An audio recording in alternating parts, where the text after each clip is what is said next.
প্রিয় দর্শক, একজন নারীর মাতৃত্বের পরিচয় হয় গর্ভধারণের মধ্য দিয়ে। দর্শক, আজকে আমরা গর্ভধারণ, পূর্ব প্রস্তুতি, নর্মাল ডেলিভারি এই বিষয়গুলো নিয়ে কথা বলবো। আমাদের সাথে আছেন বরেণ্য চিকিৎসক ডাক্তার ফারহানা আহমেদ। ডাক্তার ফারহানা, আপনাকে স্বাগত আমাদের স্টুডিওতে। ধন্যবাদ। একজন নারী যখন তার গর্ভধারণের চিন্তা ভাবনা করেন, তার প্রি কনসেপশনাল যে কাউন্সেলিং, আমরা শুরুতেই সেই কাউন্সেলিংটা আপনাকে জানতে চাচ্ছি। প্রি কনসেপশনাল কাউন্সেলিং অ্যাকচুয়ালি একজন কাপল যখন চিন্তা করেন যে তিনি একজন বাচ্চার মা বা বাবা হবেন, তখন আসলে দুজনেরই এটা পরামর্শের বিষয়, এবং সেই পরামর্শটি করবেন হচ্ছে একজন গাইনি এবং অবস বিশেষজ্ঞ যিনি তার সাথে। আমরা এটাকে খুব এটার উপর গুরুত্ব এই জন্য দিতে চাচ্ছি, কারণ দেখা যায় যে মায়ের কিছু জটিলতা থাকতে পারে, ডায়াবেটিস থাকতে পারে আগে থেকে, অথবা কোনো মেডিকেল ইলনেস থাকতে পারে যে কোনো ধরনের। তো সেটাকে আসলে অপটিমাইজ করার পরেই একজন মহিলার গর্ভবতী হওয়া উচিত। অনেক সময় আমরা দেখতে পাই যে মা প্রেগনেন্ট হয়ে আসছেন একটা আলট্রাসোনোগ্রাম করে যে তিনি প্রেগনেন্ট, অথবা ইউরিন টেস্ট পজিটিভ আসছে তারপর। এবং এই সময় যখন আমরা ফার্স্ট চেক আপ করি, তখন দেখতে পাই উনি হয়তো ডায়াবেটিক, হয়তো হাইপারটেনসিভ। তখন আসলে প্রেগনেন্সিটা অনেক বেশি জটিল হয়ে যায়, অথবা এমন কিছু সে মেডিসিন নিচ্ছিলেও যেটা হয়তো তার বাচ্চার জন্য টেরাটোজেনিক, অর্থাৎ বাচ্চার ভ্রূণটাকে নষ্ট করে দিতে পারে। তো সেটা আমাদের কখনোই কাম্য না। উন্নত বিশ্বে সবসময় প্রিকনসেপশনাল কাউন্সেলিংয়ের একটা বিষয় থাকে, কিন্তু আমাদের মতো দেশে আসলে এই দিকটা সম্পর্কে সাধারণ মানুষের সচেতনতা আমি বলবো যে একটু কম। তবে শিক্ষিত যারা আছেন তারা অবশ্যই বাচ্চা নেওয়ার আগে একজন ভালো গাইনি এবং অবস বিশেষজ্ঞর সাথে সাধারণত কথা বলে। একজন দম্পতি আপনার কাছে আসে যে আমি গর্ভধারণ করতে চাই, তখন আপনারা কোন কোন পয়েন্টে ফোকাস করেন? তাদেরকে ধরেন তার গর্ভধারণটা সুন্দর করার জন্য, ডেলিভারিটা নিশ্চিত ভালো হওয়ার জন্য। সেটি হচ্ছে গিয়ে যখন মা আসে তখন আমরা কিছু স্ক্রিনিং টেস্ট করি, যে তার একটা কিছু পরীক্ষা আছে যে তার ব্লাডের যে হেমোগ্লোবিন লেভেলটা কীরকম, কোনো সাবটেল কোনো ইনফেকশন তার মধ্যে আছে কিনা, তিনি তার যে সুগার লেভেল সেটা কেমন, প্লাস হচ্ছে গিয়ে থাইরয়েড যে লেভেলটা হরমোনের। এখন তো আমরা এত স্ক্রিনিং আগে করতাম না, এখন যখন করতে গিয়ে দেখা যাচ্ছে যে থাইরয়েডের অ্যাকচুয়ালি ডিসঅর্ডার অনেক বেশি বেড়ে গেছে। সেক্ষেত্রে মা বাচ্চা দুজনের উপরই প্রভাব ফেলে, এই পুরা প্রেগনেন্সিটাকেও মানে ইন্টারাপ্ট করে দিতে পারে। একটা ইউরিন টেস্ট, হ্যাঁ, এবং একটা নর্মাল যে প্রথম ট্রাইমেস্টারের মধ্যে আসলে আমরা একটা টিভিএস করে, অথবা যদি প্রি কনসেপশনাল কাউন্সেলিংয়ের সময় আসে তখন টিভিএস করে যে ইউট্রাস বা ওভারির মধ্যে কোনো কমপ্লিকেশন আছে কিনা, কোনো সিস্ট বা টিউমার রয়ে গেছে কিনা যেটা তার প্রেগনেন্সিকে পরবর্তীতে হ্যাম্পার করতে পারে, সেই টেস্টগুলো করে দেখি। এবং মাকে তখন হচ্ছে গিয়ে যেই সমস্যা যদি থাকে সেটা আমরা একজন মেডিসিন স্পেশালিস্ট যিনি আছেন, বা অ্যাজমা থাকতে পারে, চেস্ট স্পেশালিস্ট অথবা এন্ডোক্রাইনোলজিস্ট, ওনাদের সাথে কনসালটেশন নেওয়ার পরে মাকে বলি যে আপনি তারপরে যে প্রেগনেন্ট হন। শেষের দিকে যখন আপনার ডেলিভারির আগে তখন যে আপনারা কাউন্সেলিংটা করেন, এবং এর মধ্যে কিন্তু আপনারা তাকে দুটো টিকার পরামর্শ দিয়ে থাকেন, যেটা আমাদের দেশে কিন্তু ইপিআর মাধ্যমে সব দেওয়া হয়। তো এই বিষয়গুলো আপনি, যেটা আমরা বলছি যে ডেলিভারির প্রস্তুতির পূর্ব প্রস্তুতি হিসাবে আপনারা কি কি করে থাকেন? এখন তো 5টি যে টিটেনাসের ইনজেকশন আমরা দিয়ে ফেলি, স্কুল গোয়িং যে গার্লগুলো আছে তাদেরকে আমরা দেই রুটিনলি। আর যদি কারো কমপ্লিট ডোজ না দেওয়া থাকে তখন আমরা 5 মাসের পরে যে পরপর 1 মাস অন্তর 2টি টিটেনাসের টিকা, ইউজুয়ালি এটুকুই প্র্যাকটিস করা হয়। তবে যারা অনেক বেশি সচেতন তাদের দেখা যায় এমএমআর, মামস, মিজলস এবং রুবেলার যে টিকা, সেটা প্রিকনসেপশনাল কাউন্সিলিংয়ের সময় আসলে তাদেরকে এগুলো টিকাগুলো দিয়ে তারপরে প্রেগনেন্ট হতে বলা হয় 3 মাস পরে। আর এই সময়টাতে আমরা যেগুলা ফার্স্ট ট্রাইমেস্টারে যেটা থাকে যে 14 সপ্তাহ পর্যন্ত বলা যেতে পারে, এবং 14 থেকে 28 সপ্তাহ হচ্ছে সেকেন্ড ট্রাইমেস্টার, এবং 28 থেকে 42 পর্যন্ত আমরা থার্ড ট্রাইমেস্টার বলতে পারি। তো এই প্রথম যে ট্রাইমেস্টারে আসে তখন তাদের যে সমস্ত অ্যাডভাইস দেওয়া যে যতটুকু পারেন আপনারা ততটুকুই খান, খুব বেশি জোরাজোরি করা হয় না, কিছু দেখা যায় অ্যান্টিএমেটিক, অ্যান্টি আলসারেন্ট এবং ফলিক অ্যাসিডের যে সাপ্লিমেন্টেশন সেতুটুকু দিয়েই আমরা প্রথম ট্রাইমেস্টারকে আসলে ম্যানেজ করি। যারা গর্ভধারণ করেছেন তাদের কিন্তু আমরা একটা জিনিস খুব বেশি দেখি, ভমিটিং টেন্ডেন্সি। যারা নতুন মা হয়েছেন তাদের, এবং অনেক ক্ষেত্রে দেখছি আমরা দ্বিতীয়বার মা হওয়ার সময় তাদের কিন্তু প্রথম দিকে খুব বেশি ভমিটিং টেন্ডেন্সি থাকে। এটা ফিজিওলজিক্যাল প্রসেস, এবং যেহেতু কিছু হরমোনের তারতম্য ঘটে তখন মায়ের হচ্ছে গিয়ে বমিটিং টেন্ডেন্সিটা মেনলি হয়। এবং এই সময় আমরা মাকে অ্যান্টিএমিটিক অর্থাৎ বমি কমানোর জন্য যে মেডিসিনগুলো সেগুলো তো দিয়েই থাকি। এবং মাকে অবশ্যই, যেটা ভুল হয় দেখা যায় ওনারা ওষুধ খাচ্ছেন কিন্তু ওর স্যালাইনটা খাচ্ছেন না। এই ঘাটতি থেকে ইলেকট্রোলাইট ইমব্যালেন্স হওয়ার পরে তাদের বমিটিং আরও বেড়ে যায়।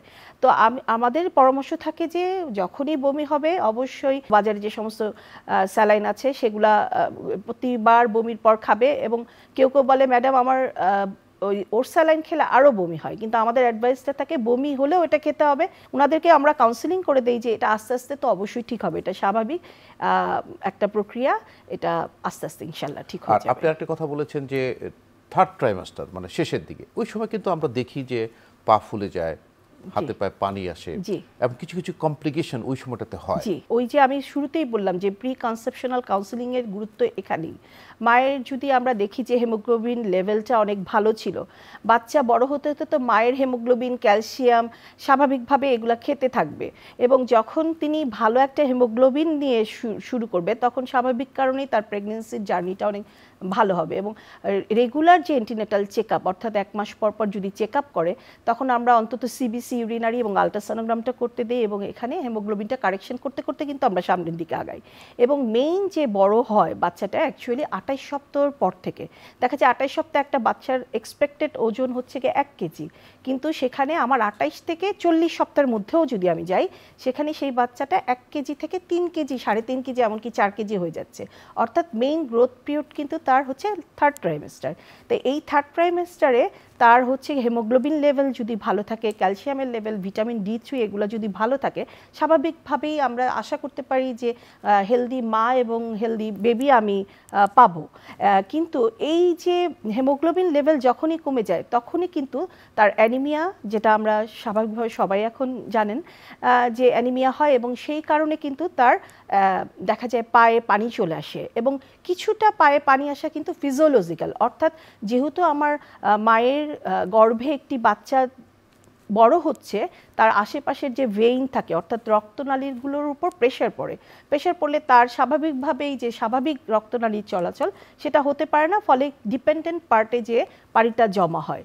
কিন্তু এই জমা হওয়াটা যেমন ফিজিওলজিক্যাল অর্থাৎ স্বাভাবিক প্রক্রিয়া, কখনো কখনো কিছু কারণেও হচ্ছে, যেমন অ্যানিমিয়ার কারণে, আবার কখনো কখনো এগুলা আর্লি সাইন হচ্ছে, দেখা যায় যে তার যদি প্রেশার বেড়ে যাচ্ছে অথবা তার দেখা যায় এক্লাম্পশিয়ার চান্সেস চলে আসছে, এবং আরও কিছু কমপ্লিকেশনে থাকতে পারে, যেমন তার যদি হার্ট ডিজিজ থাকে, হয়তো প্রি এক্সিস্টিং তার কোনো একটা হার্টের প্রবলেম ছিল, সেটা প্রেগনেন্সিতে আরও অ্যাগ্রাভেট হয়ে তার পায়ে পানি আসছে, হার্ট ফেইলিয়ারের দিকে যেতে পারে, অথবা কিডনি প্রবলেম থাকলেও যেতে পারে। তাই আমাদের প্রি কনসেপশনাল কাউন্সিলিংয়ের গুরুত্ব এখানে।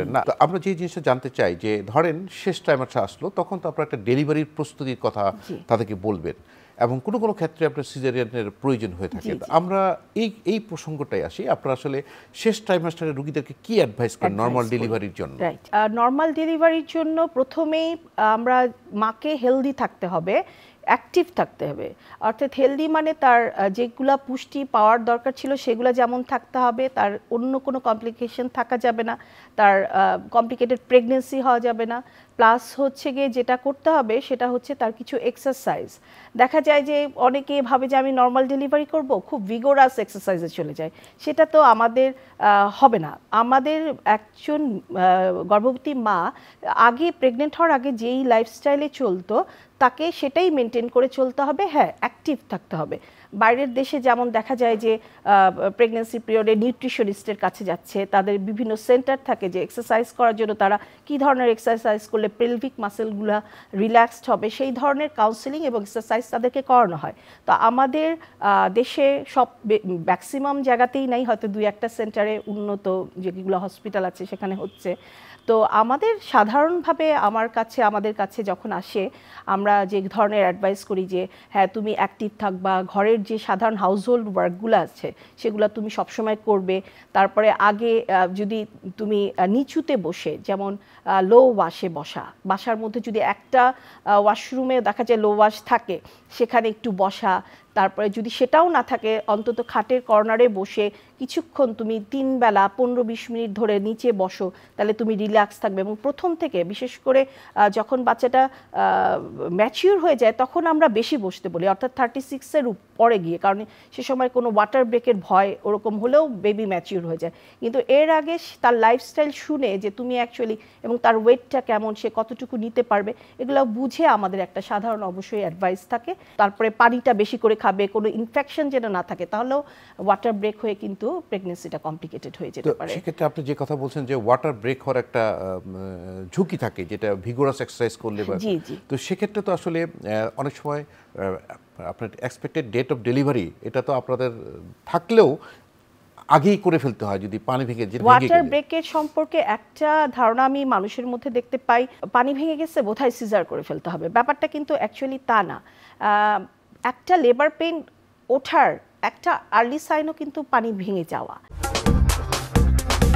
আপা 4 দিনের ছুটি পেলাম, তাই ফ্যামিলি নিয়ে ঘুরতে যাব। আপনি কোথাও ঘুরতে যাবেন?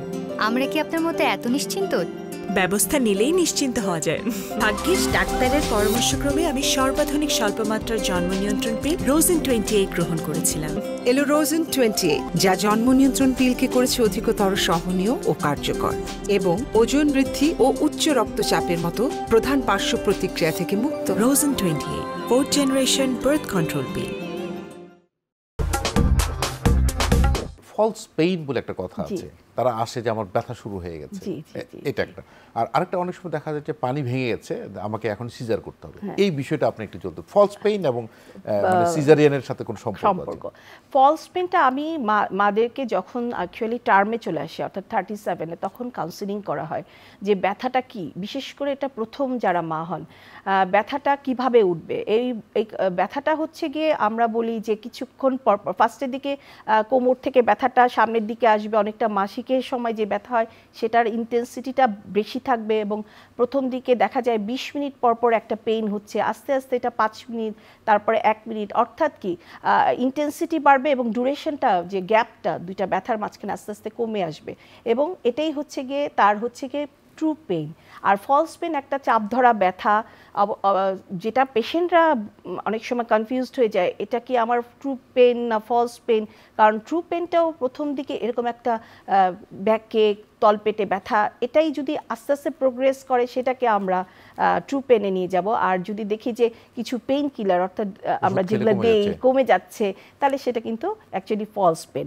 এবং যদি দেখা যায় যে এটা ট্রু পেইন, তখন তো পেশেন্টের অ্যাডমিশন লাগে। আরেকটি প্রসঙ্গ ক্রমে চলে আসে, অনেক সময় মায়েরা বলে যে আমি বাচ্চার নড়াচড়া পাচ্ছি না শেষের দিকে এসে। জি জি, হ্যাঁ। সেই সময়টা আসলে কিভাবে ইভালুয়েট করা উচিত? এরকম হয় অনেক সময় যে মা বলল যে আমার বাচ্চা নড়ে না, কিন্তু আমরা আলট্রাসোনোগ্রামে হার্ট রেটটা দেখলাম নর্মাল, কিন্তু পরবর্তীতে আইওডির হিস্ট্রি কিন্তু থাকে। সুতরাং প্রথমেই অবস্টেট্রিশিয়ানকে সচেতন হতে হবে অ্যাকচুয়ালি তার বাচ্চাটা যে সে কম নড়ে কমপ্লেন করে সেটা কি সঠিক না সে ভয় পাচ্ছে, এটা আগে বুঝতে হবে। এবং যদি আমরা দেখি যে হ্যাঁ বাচ্চা ভালো, এফআই ভালো, অর্থাৎ পানির লেভেল ভালো, বাচ্চা বায়োফিজিক্যাল প্রোফাইল বলে তো আলট্রাসোনোগ্রামে একটা জিনিস থাকে যেখানে বাচ্চা অ্যাকচুয়ালি আধা ঘন্টার মধ্যে কতবার নড়লো, ব্রেদিং মুভমেন্ট কি, বা এভারেজ তার হার্ট রেট কীরকম, সেগুলো আমরা বুঝতে পারি। যদি ওকে থাকে মাকে কাউন্সিলিং করে আমরা ছেড়ে দিতে পারি। কিন্তু তারপরেও কিছু কিছু মা থাকে বাসায় যে আবারও বলে যে এরকম আমরা পেশেন্ট পাই যে আমার অ্যাকচুয়ালি বাচ্চা কম নড়ে। কাদের বেশি হয়? যারা দেখা যায় প্রলং ইনফার্টিলিটি, সাবফার্টিলিটি যাদের থাকে, খুব ভ্যালুয়েবল প্রেগনেন্সি, অথবা খুব ফ্যাটি লেডি, এবং কারো কারো দেখা যায় যে অনেক সময় অনেক পলিহাইড্রামনিয়াস, অ্যাকচুয়ালি পানি অনেক বেশি, বাচ্চাটা যে নড়ে ওটা সে আলাদা করে ফিল করতে পারে না।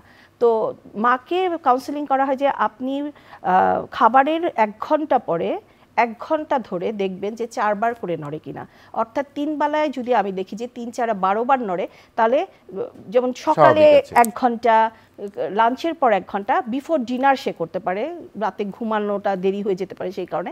এই 3 ঘন্টায় যদি 4 4 4 12 বার করে নড়ে, তাহলে সে ধরে নিবে যে তার বাচ্চা স্বাভাবিক আছে। কারণ 24 ঘন্টা তো কোনো মানুষের পক্ষে এটা খেয়াল করা সম্ভব না। সবকিছু আপনারা ইভালুয়েট করার পরে যখন আমরা এই মাকে নর্মাল ডেলিভারি দিকে নিয়ে গেলাম, তখন নর্মাল ডেলিভারিটা তার কোথায় করা উচিত জি অনেক সময় দেখা যায় যে বাসার করার একটা টেন্ডেন্সি থাকে গ্রামে গঞ্জে, ইদানিং একটা কমে আসছে। তারপরে কোথায় করা উচিত এবং নর্মাল ডেলিভারি প্রসেসটা কি? জি জি যখন অবশ্যই এটা হসপিটাল ডেলিভারি হওয়া উচিত, কারণ আমাদের মতো অবস্টেট্রিশিয়ানকেও যদি বলে আপনি বাসায় যে ডেলিভারি করান, আমাদের পক্ষে কিন্তু করানো সম্ভব না। কেন?